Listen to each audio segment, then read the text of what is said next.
히브리서 5장 1절에서 14절의 말씀을 함께 받들어 읽겠습니다.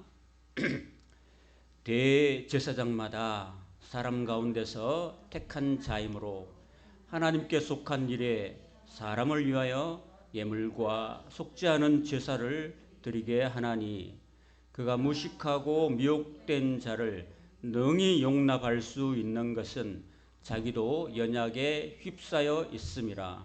그러므로 백성을 위하여 속죄의 죄를 드린 것과 같이 또한 자신을 위하여도 드리는 것이 마땅하니라.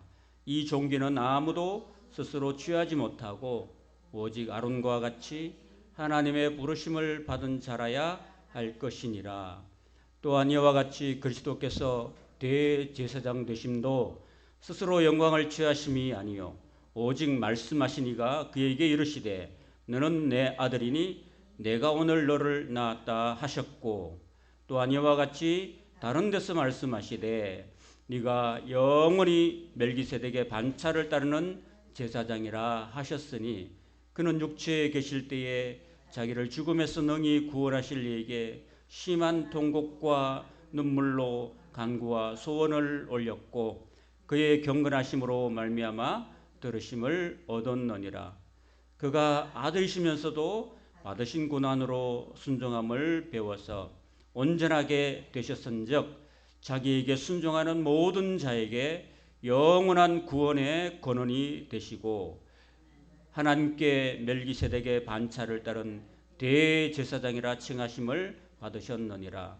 멜기세덱에 관하여는 우리가 할 말이 많으나 너희가 듣는 것이 둔함으로 설명하기 어려우니라. 때가 오래되었으므로 너희가 마땅히 선생이 되었을 터인데 너희가 다시 하나님의 말씀에 처보에 대하여 누구에게서 가르침을 받아야 할 처지이니 단단한 음식은 못 먹고 젖이나 먹어야 할 자가 되었도다. 이는 젖을 먹는 자마다 어린아이니 의의 말씀을 경험하지 못한 자요 단단한 음식은 장성한 자의 것이니 그들은 지각을 사용함으로 연단을 받아 선악을 분별하는 자들이니라. 아멘. 봉독한 말씀으로 옛 대제사장과 새 대제사장이라는 제목으로 하나님의 말씀 전하도록 하겠습니다. 듣는 이나 전하는 이가 하나님 귀한 은혜를 깨닫고 이 말씀 붙들고 승리하는 삶이 되시기를 주님의 이름으로 축복합니다. 여러분 히브리서는요 비교 종교 학적인 입장에서 이해하시면 됩니다.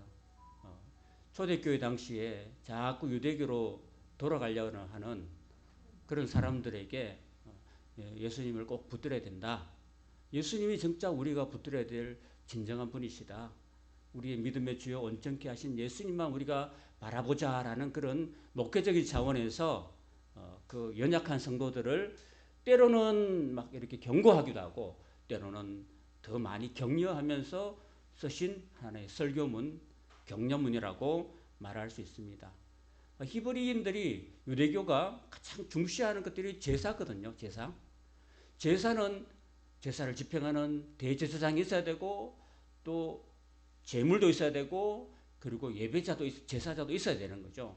그래서 지금 히브리서 3장부터 10장까지 쭉 보면요. 이 제사에 관한 이야기를 너무너무 많이 하고 있어요. 여러분 구약에 보면 레위기에 하나님이 제사장을 세우고 그 다음에 5가지 제사를 세우시고 그 다음에 어떤 제물을 드려야 되는지 또 제사장은 어떤 조건을 가져야 되는지를 구약에서 말씀 이야기 다 하고 있죠. 그죠? 그래서 이 구약을 잘 이해하셔야지만이 이 신약에 나오는 이 히브리서도 잘 이해할 수 있는 거예요.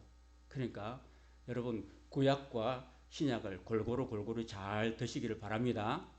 구약도 보약이고 신약도 구약입니다. 세상의 보약들은 한번 딱 따려 먹으면 약효가 사라져 버리죠. 그런데 신기하게도 이 하나님 말씀은 달이면 달일수록 점점점 이 우러나오는 그게 더 진하다는 거예요. 진국이 나와요. 이런 걸 보면 참 우리가 하나님 말씀을 읽으면 읽을수록 배우면 배울수록 또 묵상하면 묵상할수록 더욱더 이게 막 우리 속에서 야 이게 진짜구나 전에는 이 말씀을 건성건성 읽었는데 또 다시 보니까 더 이 말씀 속에 새로운 진리가 담겨 있고 또 보니까 그 말씀이 전에 깨닫지 못한 그 어떤 은혜가 또 나한테 떨려오고 그래서 이 말씀이 참 세상의 보약하고 달라요. 정말 하나님의 이 말씀의 보약이라는 것은 정말 우리면 우릴수록 또 되새기면 되새길수록 점점 우리 마음속에 생명의 양식으로 생명의 그런 보약으로 다가오는 것을 우리가 느끼게 됩니다. 할렐루야. 이제 그 제사로 유대교 제사로 돌아가는 그 히브리인들을 향해서 믿음이 약한 성도를 향해서 그래 너희들이 돌아가려고 하는 그 유대교는 불완전한 거야. 그 너희들이 섬기는 대제사장 불완전한 거야. 그러나 예수님은 진짜로 새로운 완전한 우리에게 완전한 은혜와 완전한 구원을 주시는 새로운 대제사장이야. 너희들 그 불완전한 대로 갈래? 완전한 대로 갈래? 그렇게 이게 양자택일하라는 거죠. 그죠? 그래서 이리 지적하면서 우리는 새 대제사장이신 완전한 구원을 주시는 우리는 예수님께로 나아가고 그 예수님을 온전하게 붙들자라는 것이 바로 이 히브리스가 이 전체적으로 우리에게 주시는 일관된 그런 하나의 메시지라고 할 수 있는 것입니다. 자, 이런 관점에서 우리가 히브리서 5장의 말씀을 보시면 너무나 쉽게 이해할 수가 있다는 것입니다. 1절 같이 한번 다시 한번 읽어보겠습니다. 시작. 대제사장마다 사람 가운데서 택한 자이므로 하나님께 속한 일에 사람을 위하여 예물과 속지 않은 제사를 드리게 하나니 4절까지 읽읍시다. 그가 모식하고 미혹된 자를 능히 용납할 수 있는 것은 자기도 연약에 휩싸여 있음이라. 그러므로 백성을 위하여 속죄제를 드린 것 같이 또한 자신을 위해서도 드리는 것이 마땅하니라. 이 종기는 아무도 스스로 취하지 못하고 오직 아론과 같이 하나님의 부르심을 받은 자라야 할 것이다 라고 말씀합니다. 이게 바로 1절부터 4절까지가 옛 대제사장이 갖춰야 될 조건, 해야 될 일들을 이야기하고 있는 것입니다. 공통점은 뭐냐? 새 대제사장하고 나오는 공통점은 예물과 그러니까 그 하나님께 속한 일에 사람을 위해서 그러니까 하나님께 속한 일이라는 것은 구원이거든요. 구원을 위하여서 또 사람이 구원을 받기 위해서 어떻게 해야 되냐면은 예물과 속죄하는 제사를 드리는 그 역할이 바로 대제사장의 역할이라는 겁니다. 이거는 아무나 할 수 없는 거예요. 그래서 2절에 보시면 그가 무식하고 미혹된 자를 능히 용납할 수 있다 그랬습니다. 요거를요 우리가 다시 생각해 보면요 그 무식해가지고 여기 기자가 무식하다고 이렇게 이야기하고 있어요. 제가 성도들한테 여러분 너무 무식합니다 이렇게 말하면 기분이 안 좋겠죠. 성도들이 우리 성도들은 너무 무식해요 이렇게 말하면은 사람 그 감정 상하잖아요. 그렇지만 이 본문은 어떻게 보면 좀 더 부드럽게 유화해서 무지해서 알지 못해가지고 이렇게 유혹받아서 죄를 짓는 사람이 있다라는 거예요. 하나님은요 우리가 죄를 지을 때 용서할 수 있는 여지가 어떤 게 있느냐면은 우리가 무지해가지고 몰라서 죄를 짓는 것은 용서할 수가 있다는 겁니다. 반대로 우리가 알면서도 이게 의도적으로 도둑질하는 게 이 잘못이다라는 것을 알면서도 도둑질하는 거 이런 거는요 용서가 안 되는 거예요. 사실 어린아이들은 이게 예를 들어서 여기 시온이가 도윤이가 왔지만은 남의 것을 훔친다 내 것이 아닌 것을 손댄다 그런 것은 만약에 안 가르치면 모르잖아요. 그럼 몰라서 이렇게 가져와. 그러면은 이건 떼찌야 이건 안 되는 거야 라고 가르쳐주면서 할 수 있지만은 다 큰 어른인데 남의 소중한 것을 이렇게 뺏어오거나 훔쳐오면 이건 잘못이다는 것은 이거는 용서될 여지가 없다는 겁니다. 범죄 동기가 의도적이고 또 그걸 계속해서 반복한다 그러면은 이 용서될 여지가 없다는 것을 성경은 분명히 말씀하고 있는 거예요. 그래서 우리가 분명히 알아야 되는 건요. 알고도 이게 죄라는 것을 알고도 죄를 지으면 안 된다는 이야기를 우리가 하고 있는 거예요. 여기서 말하는 건요. 무지하고 그리고 미혹된다는 것은 같은 말이거든요. 몰라가지고 미혹돼 가지고 죄를 짓는다. 그거는 용납할 수 있는 거죠. 그죠? 저와 여러분들이 하나님 말씀을 배우면서 하나님 말씀에 이거 옳은 일이고 하나님 말씀에 이거는 그릇된 것이다. 그러면은 이걸 알고 난 다음부터는 하지 말아야 돼요. 근데 맨날 와가지고 주일날 예배 때 나 하나님께 나와가지고 지난날에 뭘 맨날 같은 걸 잘못했습니다 하고 맨날 같은 말을 되풀이하면 그거는 용서될 수가 없다는 거죠, 여러분. 그런 겁니다. 그리고 자기도 연약에 휩싸였다 그랬습니다. 자기도 맨날 같은 죄를 반복하고 알면서도 반복하고 미워하면 안 되는데 자꾸 이거 안 되는 거죠, 제 힘으로. 예수님은 자기를 미워하고 자기에게 침을 뱉고 자기에게 조롱하는 사람들을 용서하셨죠. 십자가 상에서도. 그죠? 아버지 저들이 알지 못하고 저러니까 저들을 용납하여 주십시오. 용서해 주십시오. 예수님은 용서하셨지만 우리 인간은 연약하기 때문에 용서가 안 될 수도 많잖아요. 그죠? 그러니까 이건 무슨 말을 하냐면은 이 제사장이라 할지라도 대제사장이라 할지라도 연약하다는 거예요. 알면서도 또 죄를 짓는다는 거예요. 그래서 대제사장도 하나님께 백성들의 죄를 사는 그 자리에 나가면서도 자신도 죄를 짓기 때문에 어떻게 말하느냐 하면은 3절에 보면 그러므로 백성을 위해서 속죄제를 드린 것 같이 또한 자신을 위해서도 먼저 속죄제를 드리는 것이 마땅하다고 이야기하고 있는 거예요. 자, 이런 유대교의 대제사장들도 약점을 갖고 있는 거죠. 그죠? 여러분, 목사라고 해서 성도들보다 훨씬 더 죄를 덜 짓는다, 그렇게 단정할 수 있습니까? 오히려 목사님들이 훨씬 더 성도들한테 사랑합시다, 용서합시다 해놓고 사랑하지 않고 용서하지 않는 사람들 많거든요. 그죠? 그러면 죄가 더 큰 거야. 그러니까 제사장도 목회자도 성도들 앞에 서기 전에 항상 자신을 위해서 먼저 죄를 짓는 이런 속죄제를 드려야 되는 그런 약점이 있다라는 거예요. 그러니까 그 1년에 한 번 드리는 대속죄일에 대사장 스스로가 먼저 하나님 앞에 속죄 제사를 드리는 것이 마땅하다. 그런 인간의 연약함이라는 것을 지적하고 있습니다, 여러분. 그 다음에 4절에 보면 이 종기는, 그래서 이 대제사장이라는 이 직분이라는 자체가요, 존귀한 거죠. 여러분, 오늘날 그 목회를 하는 사람들 다른 말로 뭐라고 그럽니까? 성직자라고 그러잖아요. 그죠? 성직자. 그러니까 이 거룩할 성자거든요. 이 존귀할 존자를 붙이는 거죠. 그래서 이렇게 이 하나님께서 제사장을 세우고 또 그 제사장에서 또 하나의 유일한 대제사장을 세우는 것은 존귀한 직분이라는 거예요. 이 존귀한 직분이라는 것은 아무도 스스로 취하지 못한다는 거예요. 인간과 하나님 사이를 연결해주는 그 역할이 제사장이거든요. 그걸 폰티펙스라고 제가 지난번에 얘기했잖아요. 다리를 놓는 사람이라고.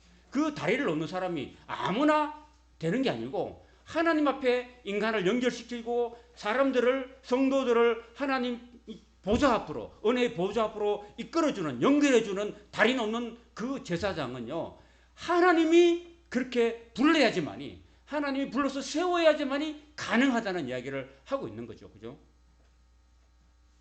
그걸 4절에서 이야기하고 있는 거예요. 자, 그런데 제가 이제 설명을 쭉 보면 4절에 보면요. 그 민수기 16장에는요. 그 존귀한 직분을 왜 너만 가지느냐라고 막 되돌았던 사람이 있었습니다. 그게 바로 그 레위 지파의 고라라는 사람이 있었습니다.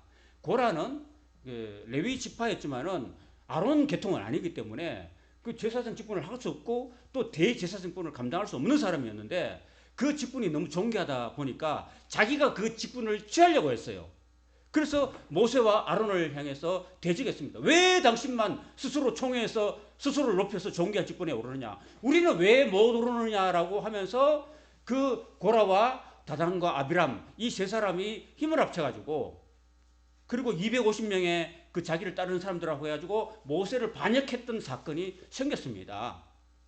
그래서 하나님이 안 세워주셨는데 자기들이 대제사장이 되려고 자기들이 존귀한 직분을 얻으려고 반역을 시도했다는 것입니다. 그래서 하나님께서 그들을 모아놓고 난 어떻게 했냐면은 너희들은 다 거기 관계없는 사람은 다 물러나라. 물러나고 그들이 다 앞에 섰을 때 하나님께서 어떻게 하시냐면은 그 250명이 섰을 그 자리를 땅을 갈라져 가지고 갈라진 땅에 그대로 생매장 시켜버렸다는 사건이 민수기 16장에 나와요. 이러니까 이 하나님께서 세우시는 거룩한 제사장의 직분, 대제사장의 직분은 함부로 취할 수 없다. 사람이 할 수 없다. 하나님만이 할 수 있다는 사실을 그 민수기 16장에서 이스라엘 백성들에게 보여주고 있다는 것입니다. 그래서 이 사건, 그리고 그 동조했던 사람이 얼마나 250명 말고 동조했던 사람들이 14,700명이 죽임을 당했습니다, 여러분. 그게 민수기 16장 이후에 나오는 사건에 기록되어 있습니다, 여러분.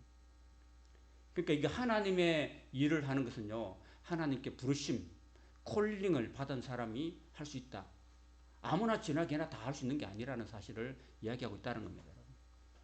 그래서 이 사건을 이 먼 훗날에 요한계시록 앞에 있는 유다서에 보면 유다서 1장 11절에 보면요, 바로 고라의 폐역이라고 이야기하고 있습니다. 자, 그러면 이렇게 하나님께서 불러서 세워야만이 이룰 수 있는 직분이 바로 대제사장이라는 역할을 1절부터 4절까지 하고 있는 거죠.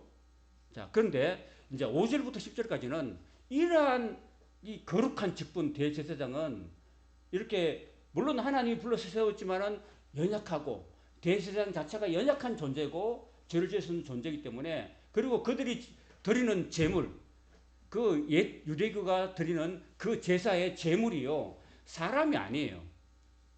그 동물의 피를 거둔 거예요. 그 염소와 황소와 양의 피를 그렇게 바쳤는데, 그 바치는 제물이요, 온전한 그런 속죄를 이루었냐면은 온전한 속죄를 이룬 게 아닙니다. 그러니까 만약에 온전한 속죄를 이루었다면은 또 해마다 드리고 또 그 이듬해 드리고 그 이듬해 드리고 할 필요가 없는 거잖아요. 그죠? 완전한 제사가 필요한 겁니다. 그래서 오늘 이 히브리서 기자는 성도들에게 그 옛 대제사장에 드리는 그 제물들은 그 맨날 이 죄만 생각하게 만들고 죄를 씻어주는 역할을 못한다. 부족하고 불완전하다라는 이야기를 하고 있는 거죠. 그러면서 이제 5절부터 10절까지 나오는 말씀 뭐냐면은 그 새로운 대제사장, 그 대제사장이 있는데 그 분이 바로 예수님인데, 그 예수님이 어떻게 완전한 속죄를 이루는 대제사장이 됐을 수 있느냐라는 것을 이야기하면서 그 새로운 완전한 대제사장을 붙들라. 그게 바로 예수님을 붙드는 일이라고 이야기하고 있는 것입니다. 5절 다시 함께 읽겠습니다. 시작. 또한 이와 같이 그리스도께서 대제사장 되심도 스스로 영광을 취하심이 아니요 오직 말씀하신 이가 그에게 이르시되 너는 내 아들이니 오늘 내가 너를 낳았다 하셨고, 이거는 시편 2편 7절의 말씀을 구약 이 히브리 기자가 인용한 거예요. 그 다음 6절 읽읍시다. 시작. 또한 이와 같이 다른 데서 말씀하시되 내가 영원히 멜기세덱의 반차를 따르는 제사장이라 하셨다 그랬습니다. 이거는 시편 110편 4절에 나오는 말씀이에요. 자, 들어보세요. 자, 이제 예수님께서 대제사장 되시는 것은요, 예수님이 하나님께 아버지 저 그냥 대제사장 될래요 하고 된 게 아니라는 거예요. 그 뭐란 거예요? 하나님께서 오늘 내가 너를 낳았다. 그리고 또 시편 110편 4절에 하나님이 말씀하시되 네가 영원히 멜기세덱의 반차를 따르는 제사장이라 하고 하나님께서 임명하셨다는 겁니다, 여러분. 하나님이 예수님을 부르시고 하나님이 예수님을 대제사장으로 임명하셨고, 예수님께서 그 대제사장의 사명을 완전히 완수하고 난 다음에 오늘 10절에 보면 하나님께서 완전히 그 예수님을 대제사장이라고 칭하셨다는 겁니다, 여러분. 자, 그러니까 예수님도 자기 마음대로 대제사장이 된 거 아니죠. 예수님도 그 백성의 죄를 속죄하는 그 색자를 완성하고 난 다음에, 그렇게 부르심을 받아서 완성하고 난 다음에 예수님이 대제사장이라고 칭하심을 얻었다라는 것을 이야기하고 있는 것입니다. 자, 7절 보면요, 그는 육체에 계실 때에 자기를 죽음에서 능히 구원하실 이에게 심한 통곡과 눈물로 간구와 소원을 올렸고 그의 경건하심으로, 또는 다른 번역에 보면은 그의 경외하심으로 말미암아 들으심을 얻었다 했습니다. 예수님이 육체에 계셨다라는 이야기를 하고 있습니다. 여러분, 예수님이 저와 여러분의 대제사장이 되실 수 있는 조건은요, 예수님이 인간이 되셔야 되는 거예요. 그죠?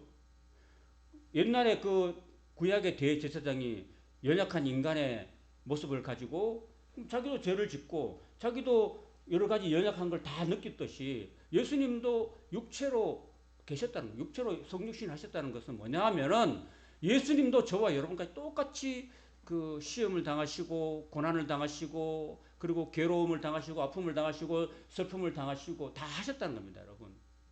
나사로가 죽었을 때 예수님이 눈물 흘리시는 거 봤죠? 예수님도 슬퍼하신다는 거예요. 예수님은 저와 여러분이 인간이 겪을 수 있는 진짜 인간이 겪을 수 있는 모든 것을 다 겪으시는 인간이 되신 거예요. 인간으로 이렇게 한번 이렇게 반짝 비친 게 아니라 진짜 인간이 되신 거예요. 인간이 이 세상에 인간이 되어 오신 겁니다. 그게 성육신 하신 거예요. 그건 뭐냐 하면은 저와 여러분의 대제사장이 되실 수 있는 조건을 갖추셨다는 겁니다, 여러분.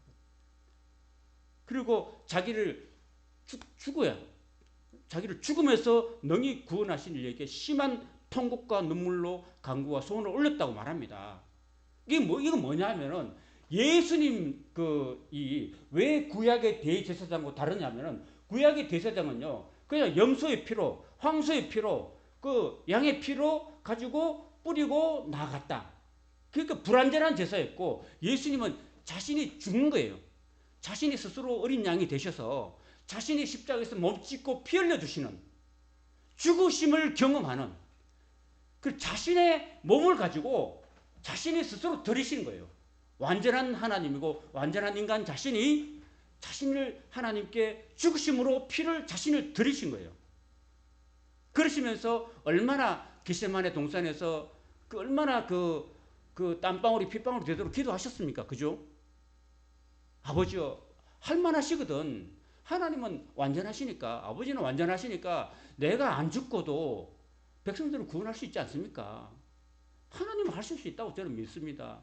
그렇지만은 길이 이것밖에 없다면 제가 아들이 되고 이 땅에 와서 사람들과 같이 되어서 정말 사람들의 그 아픔과 그리고 죄짐을 다 짊어지고 제가 하나님 앞에 제물이 되지 않고서는 다른 길이 없다면은 제가 아버지의 뜻대로 제가 죽겠습니다. 순종하겠습니다.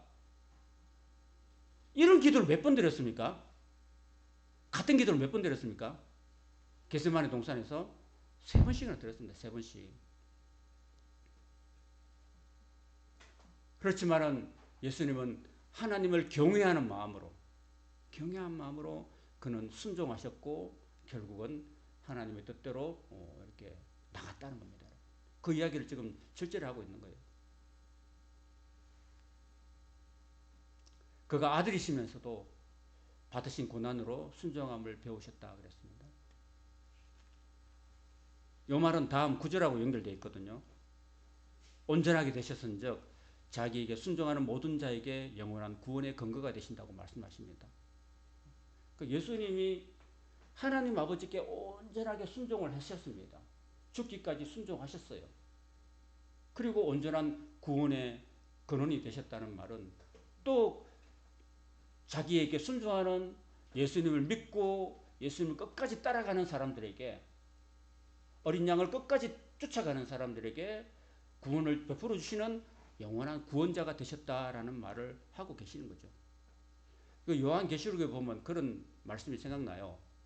그 어린 양은 자기를 따르는 자에게 어디로 가든지 자기를 따르는 자를 구원하신다고 그랬거든요. 우리는 저와 여러분은 예수님 어린 양이잖아요. 어린 양이 어디로 가시든 간에 어디로 이끄시든 간에 믿음으로 순종하고 따라가는 사람들에게 예수님은 친히 능히 구원하시는 구원의 근원이 되신다라는 이야기를 하십니다. 실제로 하나님께 멜기세덱의 반차를 따른 대제사장이라 칭하심을 받았다 그랬습니다. 이 멜기세덱이라는 말을 이제 또 11절에 말합니다. 여러분, 멜기세덱이 뭐예요? 멜기세덱이 뭔가? 멜기세덱은 창세기에 나오는 아브라함이 아람의 연합국을 무찌를 때 이게 승리하고 왔거든요. 하나님의 능력과 은혜를 입어 승리하고 왔을 때 이 멜기세덱이라는 대제사장이 나와가지고 그 떡과 포도주를 가지고 나와서 아브라함을 축복하고 난 다음에 그 아브라함이 그 11조를 그렇게 10분의 1을 드렸던 그 제사장입니다. 그리고 어디로 와서 어디로 갔는지 몰라요.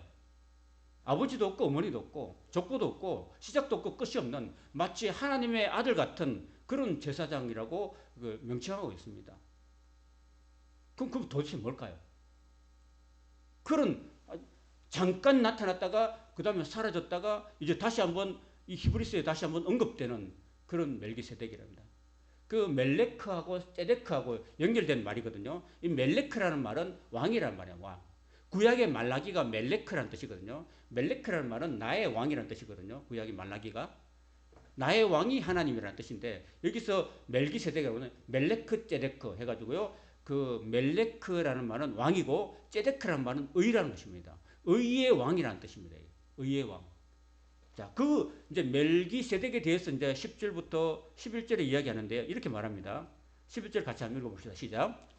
멜기세덱에 관하여는 우리가 할 말이 많으나 너희가 듣는 것이 둔함으로 설명하기 어렵다 그랬죠.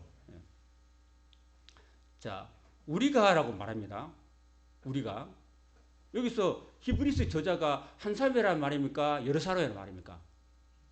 여러 사람이라는 말이겠죠. 그래서 제 내피셜로 말하면 이런 겁니다. 사실은 그 사도 바울이라고 하는 사도 바울이 그 처음에 기록한 그 저자라고 하는데 이건 여러분 설명하는데 기니까 잠깐 설명하고 넘어가겠습니다. 그 바울이 그 지금 디모데후서 쓸 때 그 네로에서 그 마메틴 감옥에 갇혀 있잖아요.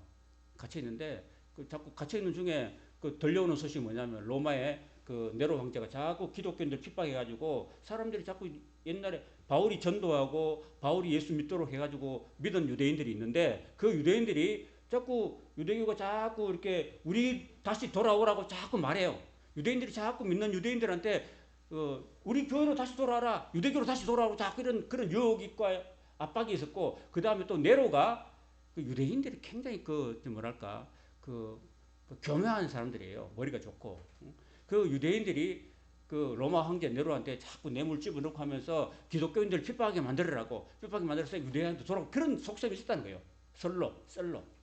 그래서 그 믿는 유대인들이 자꾸 유대교로 돌아가니까 바울이 걱정해가지고 편지를 쓴 거죠. 편지를 쓰다가 결국은 바울은 67년과 68년도 그때 죽었습니다. 결국은 순교하고 말죠. 그런 게 편지를 쓰다가 감옥에 있는 그 바울이 편지를 쓰다가 말다가 죽고 만 거죠. 근데 그때 누가 있었습니까? 마지막 디모세 후서에 보면은 그 디모데 보고 오라 그러죠. 겨울 전에 어서 오라. 들어와 가보에 있는 그 그독과 그리고 가죽 쪽에 쓴 성경을 가지고 마가를 찾아서 데려오라고 말하잖아요. 아마도 우리가 생각할 때는 마가를 데려와서 마가에게 그 그독과 그리고 가죽 쪽에 쓴 성경을 가지고 후계자로 준 것 같아요. 감옥 안에서도 후계자로 임명하고 그 다음에 바울은 순교합니다. 순교하고 난 다음에 편지가 안 끝났어요. 안 끝났는데 지금 그리고 디모데가 바울을 변호합니다. 바울은 로마 시민권자이기 때문에 아무리 사형을 당해도 끝까지 변호할 그건 있잖아요. 여러분 우리가 경찰이 그 범죄자를 체포할 때 체포 이렇게 막 수갑 채우면서 당신은 변호인을 선임할 수 있고 뭐 하잖아요. 그처럼 바울도 변호할 수 있는 그런 사람이 필요한 거죠. 그래서 디모데를 부른 거예요. 에베소에 있는 디모데를 불러가지고 변호하다가 디모데가 잡혀가는 겁니다. 너무 심하게 변호해가지고. 그럼 나중에 13장에 보면 우리 형제 디모데가 풀려났다고 이야기하고 있거든요. 자, 그런 와중에 이제 누가 남아있어요? 이 편지를 쓸 사람이 디모데하고 누가만 내 옆에 있다고 그랬거든요. 그래서 아마도 이 우리가라는 말은요, 바울이 순교하고 난 다음에 이제 뒷부분을 이제 연결해가는데 아마도 누가랑 디모데가 이 편지의 저자가 아니었을까라고 생각하기 때문에 여기서 말하는 우리가라고 할 수 있다는 것입니다. 여러분 이해가 되시는가요? 제가 장황하게 설명했는데 여러분이 그렇게 이해하시면 되겠습니다. 물론 다른 이야기도 많지만 그렇게 이야기하는 게 좀 편할 것 같습니다. 할 말이 많지만은 너희가 듣는 것이 둔함으로 설명하기 어렵다 이렇게 이야기하거든요. 자, 제가 여러분들에게 엔트로피 증가의 법칙에 대해서 이야기했습니다. 하고 싶은데 여러분들이 아마 이해를 못할 것 같아서 저는 안 하겠습니다. 이렇게 말한 거 똑같아요. 제가 우리 아들이 이제 지금 이제 그 수학의 제일 뒷부분이요. 기하하고 통계거든요. 여러분 기하가 뭔지 통계가 먼저 아십니까? 수학의 가장 어려운 부분이에요. 근데 기하와 통계를 하는데 이 대기고등학교는 우리 막내 아들은 이과거든요. 이과인데 이제 그거 다 해야 되는 거야. 오연고처럼 문과생들은 그거 안 해도 되는 거지. 미적분 안 해도 미적분 뭐 이런 거 어려운 거는요 적혀놓고 그냥 하는 거지. 근데 이과학생들은 다 해야 되는 거지. 예, 그렇게 하니까 어렵지. 어려우니까 설명하기 힘든데 바울이 그렇게 해요. 이 바울인지 디모데인지 누가인지는 몰라도 너희가 듣는 것이 그 두나무로 설명하기 어렵다고 넘어가 버려. 패스. 패스하고 또 이야기 또 해. 언제? 7장이 또 이야기합니다. 7장에 보면요. 이 멜기세덱의 가나에는 살렘왕이고 의왕이고 평강의 왕이고 어쩌고 하면서 이 멜기세덱에서 막 10장까지 설명해 버려요. 10장까지. 그런 게 구약에도 많거든요. 구약에 보면요. 바벨론 에스겔서 보면은 바벨론에 간 포로들이 그 포로들 중에서 장로들이 막 나와가지고 장로들이 에스겔에 나와가지고 막 따져요. 묻고 따져. 왜 우리가 이렇게 하나님 백성인데 나라가 망하고 여기 바벨론까지 잡혀와야 됩니까? 라고 막 따지고 대들 때 하나님께서 에스겔에게 내가 너희들에 말 안 할 것이다. 막 그랬거든요. 말 안 할 거야. 해놓고 그 다음에 하나님 또 말씀하세요. 또 말씀하세요. 또 길게 말씀하세요. 하나님 그렇다니까요. 그 아마 이 저자도 이 멜기세덱에서는 너희들이 귀가 듣는 게 둔해서 말 못할 거야. 해놓고 7장부터 길게 또 이야기하는 그런 부분이 있다라는 겁니다. 자, 근데 중요한 거는 너희가 듣는 게 둔하다는 게 문제라는 거예요, 여러분. 이걸 원어로 따지면요. 이해하기가 어렵다. 너희가 이해력이 부족하다 이런 말을 하고 있는 거예요. 사실 저와 여러분들이 요한계시록 공부하거나 히브리서를 공부하거나 또 구약을 공부할 때 정말 우리가요. 이게 듣는 게 둔하면은 정말 힘들어요. 그렇죠? 그래서 바울이 답답한 거예요. 이 저자가 답답한 거예요. 11절에 보면요. 때가 오래되었으므로 그랬습니다. 이 말은 뭐냐 하면은 너희가 믿는 게 너무 오래됐어. 너희들 교회 다닌 지가 오래됐어. 자, 권사님. 교회를 다닌 지 한 10년쯤 되면은 성경을 알아야 돼요? 몰라야 돼요? 10년 다니면 초신자입니까? 초신자 아닙니까? 애가 태어났어요. 그럼 한 3살까지는 어린애죠. 그럼 10살이 되면 어린애입니까? 어린애 아닙니까? 약간 어린이죠. 어린이죠. 그러면 20살이 됐어. 대학생이 됐어. 그럼 어린입니까? 어린애 아닙니까? 아니잖아요. 그 때가 오래됐다는 것은 그들이 믿은 지가 10년이 지고 20년이 됐다 이 말이에요. 그러면 믿은 지 오래됐으면 어떻게 해야 됩니까? 신앙이 자라고 성숙해하고 성장해야 되잖아요. 그렇죠? 근데 문제는 뭐냐 하면은 그때 당시에 이 히브리인들이 때가 오래되고 믿은 지 오래됐는데도 불구하고 10년이 되고 20년이 됐는데도 불구하고 10년 되면 마땅히 선생이 돼야 되지. 그죠? 마땅히 남을 가르칠 정도로 돼야 되잖아요. 그죠? 근데 너희가 다시 하나님의 말씀의 초보에 대해서 누구의 가르침을 받을 그런 처지가 됐잖아. 너희들이 다시 리턴 내버렸습니다. 치매 걸린 것도 아니고 도대체 뭐예요 도대체. 단단한 음식은 못 먹고 처지나 먹어야 될 처지가 너무 안타까운 거예요. 사실 저는 목회자로서 교회 성도들을 보면요 이렇게 막 말씀을요 초신자로도 막 들고 아멘 아멘 들고 막 믿음이 팍팍팍팍 성장하는 사람 보면 너무 감사한데 우리 교회 말하는 게 아니고 이게 많은 성도들이 있는데 믿은 지 10년이 되고 20년이 되면은요 신앙이 자라야 돼. 그죠? 사랑하는 성도 여러분, 제가 여러분을 책망하는 게 아닙니다.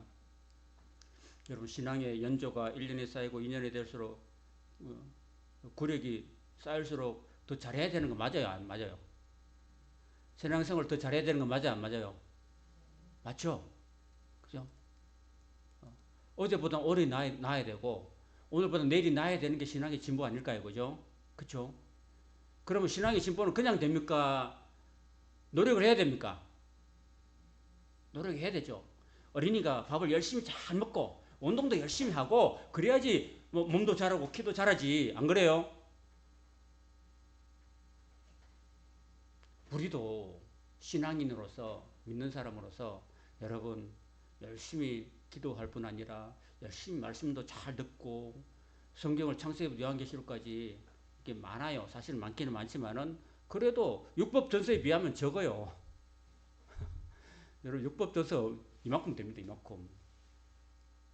성경은 아무리 해도 이만큼이에요. 이거 다야. 이게 다. 뒤에 성경 찬송가 빼고 나면 요게 다예요. 요게. 근데 요거를 일평생 붙들고 다니면서 창세기가 어디 붙어 있지? 유다서는 어디 있지? 이렇게 하면 안 돼요. 그러니까 제가 한번 이게 성경 목록가 있잖아요. 창세기, 출애굽기, 레위기 이런 성경 목록가가 있어. 그걸 좀 불러보고 싶어.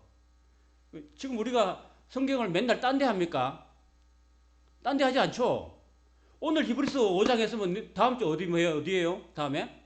6장 하는 거야. 그러니까 성경이 줄이 있어요, 없어요? 이런 줄. 이런 줄 있죠? 이 줄을 딱 꼽아놓으면 되는 거야. 맨날 처음부터 찾지 말고. 그 다음에 5장 다음에 6장인데 뭐 그게 어려워요, 그게.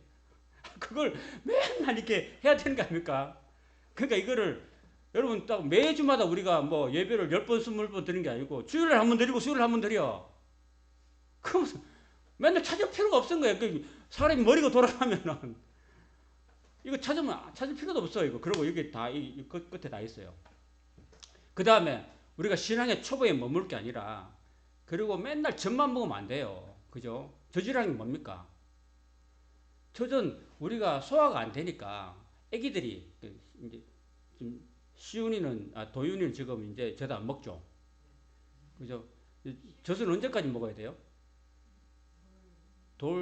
지나고, 그죠? 한 1년만 먹으면 되는 거죠, 젖만. 그 다음에 이제 뭐 해도요? 이유식으로 넘어가잖아요. 그 다음에 이제 밥도 조금 씹어보고, 이렇게 하면서 이제 점점 단단한 음식으로 넘어가잖아요. 그죠? 여러분, 이가 단단하시죠? 하나님 왜 이를 단단하게 하신 줄 아세요? 단단한 거 먹으라고. 젖만 먹는 게 아니라. 어린애들이 그냥 이가 나잖아. 이가 막 나잖아요. 그럼 이가 막 하나씩 올라오잖아. 그거는 이제는 이제 엄마 젖만 그만 물고 있고, 이제는 밥도 먹고, 단단한 거 먹으라고 하나님이 이를 올려주신 거예요. 그 나이 들어서는 또 너무 단단한 거 먹으면 안 되죠. 이가 나가고 이제 막 해야 되니까. 그래서 정작 이거 말씀 뭐냐 하면은, 이제는 이제 젖 먹는 어린아이에서 벗어나라는 거예요. 13절 읽겠습니다. 시작. 이는 젖을 먹는 자마다 어린아이니 의의 말씀을 경하지 못한 자라 그랬습니다. 그러니까 우리는 뭔가 이제 그 말씀이 좀 단단한 부분까지 나가야 됩니다, 여러분. 말씀 어려워. 목사님이 주일마다 설교를 해도 못 알아듣겠어. 어려워. 이렇게 하는 것은 아직도 어린아이 신앙이고, 이제 이 말씀을 그냥 모르니까 목사가 맨날 이렇게 씹어주는 거예요, 맨날 이렇게. 근데 이걸 여러분들이 집에 가서 다시 한번 복습하시고 다시 재음미하시는 겁니다, 여러분. 시편 기자는요 자꾸 되새김질 하는 거예요. 묵상한다는 말은 되새김질하는 말이에요. 시편 1편에 보면은 복 있는 사람은 이렇게 쭉 나오잖아요. 그래서 그 주의 말씀을 주야로 묵상한다 그러잖아요. 주야로 묵상한다. 그 묵상한다 말이 그냥 이렇게 생각하고 이렇게 하는 게 아니라 자꾸 되씹어보고 곱씹어보는 겁니다. 소가 왜 자꾸 소가 잘 됩니까? 소는 위가 2개잖아요. 그죠? 위가 4개인가 2개인가요? 제1위가 있고 제2위가 있어가지고 한 번 씹고 난 다음에 욱 해가지고 다시 한번 또 씹어요. 지2위로 보내가지고. 그래서 자꾸 되씹고 곱씹으니까 완전 소화가 되잖아. 그죠? 그래서 소가 좋은 거지. 그래서 하나님이 소고기 먹으라는 거예요. 완전 소화되니까. 우리는요, 이 하나님 말씀을 자꾸 씹고 되씹어가지고 이제 저제 단계에서 벗어나서 이제 단단한 남식으로 넘어가고 의의 말씀을 우리가 한번 겪어봐야 돼요. 경험해. 그래서 제가 여러분들 신구약 성경 말씀을 전체로 한번 다 가르쳐 주시고 또 이런 말씀들을 이 하나님 말씀에 그 깨달음이 있어야 되는 거예요. 의의 말씀이라는 것은 깨달음이 좀 있어야 되는 거예요. 단단한 음식은 장성한 자의 것이니 그들은 지각을 사용한다. 원숭이들한테는 백날 천날 가르쳐도 잘 몰라요. 못 알아둬요. 원숭이 자체는 그 언어를 모르니까.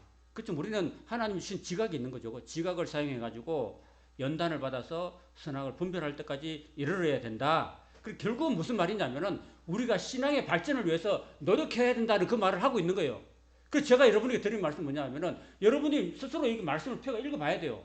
적어도 오늘 우리가 들었던 말씀 히브리서 5장이 뭔 내용인지 듣고 우리는 쉽게 까먹잖아요. 또 쉽게 잊어버리잖아. 그러니까 집에 가서 일주일 내내 뭐 하시냐면은요, 오늘 성경책 갖고 가서 히브리 5장 들었으면은 이거를 5번이고 10번이고 자꾸 읽어봐야 돼요. 읽어보고 그 말이 그 말이구나. 목사님 이렇게 설명했구나. 그리고 또 유튜브 올렸으니까 또 다시 들어보시고 이건 내 거를 만들어야 돼요. 그 말씀을 내 것으로 만들어야 내가 소화되고 그 내 생명의 양식이, 영의 양식이 돼야 된다 이 말입니다. 우리 성도들 많은 게 아니라 세상 사람들 보세요. 세상 사람들 얼마나 노력을 많이 합니까? 한 가지 예를 들겠습니다. 의사들 얼마나 여러분 공부 많이 하고 노력 많이 합니까? 안 그래요? 의사들이 정말 새로운 그 기계를 만들 뿐 아니라 새로운 기계를 어떻게 사용하고 그리고 난 다음에 환자들이 얼마나 더 질 좋은 서비스를 할 것인가를 끊임없이 공부하고 그 의사들은요, 날마다 대학 교수들, 의사들은 날마다 공부하고 연구하고 논문을 써내고 그렇게 합니다. 맨날. 안 그러면 퇴출돼 버리거든요. 그리고 예를 들어서 한번 생각해 봅시다. 저희 어머니가 돌아가셨지만은 2008년도인가 그 어간에 지금부터 여러 해 전에 그 폐 기흉이 들어가서 수술을 했어요. 대구 영남대학교 병원에 수술을 했는데 그때 당시에는요. 폐 기흉이 들리면은요. 어떻게 수술했냐면 폐가 여기 갈비뼈로 가려 있잖아요. 그렇죠? 가렸으니까 앞으로 수술해요, 못 해요? 못 합니다. 이 갈비뼈를 드러낼 수도 없는 거고. 그래서 뒤집어요. 뒤집어 가지고 등을 찢습니다. 등을 찢는데 등을 이쪽에 오른쪽 어깨에서 왼쪽 어깨로 대각선으로 왼쪽 오른쪽 허리 쪽으로 대각선으로 자릅니다. 대각선을 한 30일 잘라요. 그러니까 얼마나 힘들어요. 그때 당시에 수술 기술은 그 정도였다는 겁니다. 그래서 우리 어머님이 폐기흉 수술을 하고 난 다음에 이게 등으로 했으니까 사람이 누워 잘 때 엎어져 잡니까? 누워 잡니까? 대부분 누워 자잖아요. 그러니까 이게 다 집었잖아. 이게 수십 발을 집었잖아. 그죠? 집으니까 집은 자리가 아파요, 안 아파요? 아프잖아요. 그 침대가 조금만 흔들려도 막 우리 어머니 엄살. 제가 침대를 건들리면은 막 기겁을 하셔요. 그렇게 그 기흉 수술이 그렇게 하면 안 된다라는 의사들이 그 흉부외과 의사들이 이렇게 하면 너무 환자들한테 힘들다. 그래서 이 수술을 방법을 바꾸자 해가지고 막 논문을 써내고 대학교에서 발표하고 의학 그 수술 기술에 대해서 자꾸 연구해가지고 이제 어떻게 됐냐면은 등으로 하니까 너무 환자들이 힘들어하더라. 그래서 어떻게 합니까? 이제 이 옆구리로 들어간 거죠. 옆구리로 수술해가지고요 합니다. 옆구리로 찔러가지고 그다음 흉곽을 삽입하고 그렇게 수술합니다.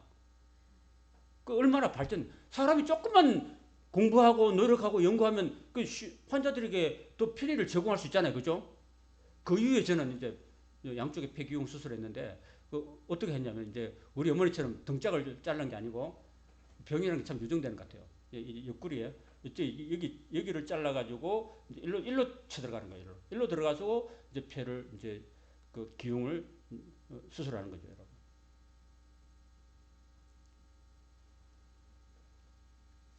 그리고 뭔가 이런 건 의사들도 노력을 하고 시도를 한다는 겁니다, 여러분. 재작년인가 우리 그 장모님이 이제 지금 연세로 이제 93세가 되셨는데 지금도 저희들이 CCTV 보면 늘 정정하시거든요. 그 얼굴 보면은 편안해요. 근데 재작년에 우리 어머님이 일평생 병을 앓고 살았는데 그게 뭐냐면 담석이야. 병원 가기 싫어가지고 그게 담석인지 모르고도요. 이거 병원 가면 혹시 막 나를 째가지고 막 죽일까 싶어가지고 우리 어머님이 수십 년 동안 그거를 알았습니다. 이게 담석이라는 게 이제 사람 몸에서 이렇게 움직여요, 안 움직여요? 움직이잖아요. 돌이니까. 움직이니까 이렇게 누워 자다가 보면 이렇게 돌이 쭈르륵 굴러가지고 막 움직일 때 아프잖아요, 그죠? 그걸 일평생 동안 우리 어머님이 그 고통을 당해왔어요. 그래서 제가 이제 육지로 가가지고 어머님을 이제 모시고 이제 그 우리 처제가 있는 그 화순으로 모셔드렸어요. 또 모셔드리고 이제 같이 이제 맛있는 음식 먹고 난 다음에 우리는 광주공항을 통해서 제주로 넘어왔는데 그날 저녁에 우리 어머님이 아이고 배가 아프다. 배가 옛날처럼 아프다. 이래가지고 그 바로 앞에 병원이 있으니까 그 수십 년 동안 안 하는 것들 잠깐 사진 찍어 보니까 담석이 나온 거지. 담석이 크더라고요. 큰 담석인데 그거 옛날 같으면 어떻게 했어요? 담석 옛날에 어떻게 수술했습니까? 배를 찔렀죠. 배를 이제 메스를 가해가지고 찢어가지고 이게 메스를 가하는 수술했잖아요 옛날에요. 그 지금 어떻게 됩니까? 메스를 가니까 환자들이 너무 힘들어하더라. 그래서 수술 아예 안 하더라고 하더라. 그렇게 하니까 의사들이 연구하고 또 논문을 써내고 해가지고 어떻게 했습니까? 레이저로, 그죠? 레이저로 돌을 때리는 겁니다. 뭐 요도 결석이란지 요로 결석이란지 뭐 무슨 담석이든가 몸속에 쌓이는 돌을 이제 외부로 충격을 가는 거야. 레이저로 충격을 탕, 탕, 탕. 안 아파요. 소리만 나지 안 아파. 탕, 탕, 탕 해가지고 그 돌을 어떻게 해야 돼요? 잘게 부숴요. 잘게 부숴서 어떻게 합니까? 완전히 잘게 부숴 가루가 될 때까지 해가지고 물을 집어넣어요. 돌만 하면 안 되니까 물을 집어넣어가지고 탕탕탕 해가지고 어떻게 합니까? 그럼 빼낼 때 어떻게 해야 돼요? 석션 알죠? 석션, 빨아들이다. 코나 이런 데로 석션 코로 딱 집어넣어가지고 내시경 하듯이 이게 여기까지 가가지고 그 담석 있는 곳으로 이게 기구를 넣어서 슉 빨아들이는 거예요. 석션으로 빨아들이니까 그 물하고 그 돌이 막 그 녹아가지고 가루된 거니까 금은 뭐랄까요 그거 시커먼 물이 막 올라오는 거잖아요. 그죠? 아파요 안 아파요? 안 아파요. 안 아프다니까. 중요한 건 안 아프는 거야. 그 연구를 한 거지. 그런 거 우리 어머님이 그렇게 해서 그 병원에 있다는 것 자체가 힘든 거지만 아프진 않아요. 그냥 뭐 그렇게 해서 다 꺼내고 난 다음에 나중에 조금 남은 것 때문에 또 한 번 더 병원에 몇 차례 가서 이제 지금은 전혀 안 아프시대요. 제가 설명드린 게 뭐냐 하면은 이런 의학 기술도 발달되고 수술 기술도 발달돼가 자꾸 공부하고 연구해가지고 진전을 하면은 뭐가 좋아요? 환자들이 좋은 거잖아요. 그죠? 환자들이 좋은 거지. 환자들이 좀 더 덜 아픈 겁니다. 우리도요, 신앙의 진보를 위해서 목회자도 끊임없이 공부를 해야 되고 연구를 해야 되고 어떻게 하면 이 말씀을 성도들에게 좀 더 쉽게 설명하고 성도들이 그걸 받아들이고 아멘하고 받아들이고 생명의 말씀으로 할 것인가를 목회자들 연구해야 되고 성도들도 끊임없이 배운 것을 다시 복습하고 복습해가 그 말씀을 여러분들의 생명의 말씀으로 여러분들이 소화시킬 수 있어야 하면 되는 거예요. 그죠? 지금 그걸 지금 말씀하시는 거예요. 지금 이제.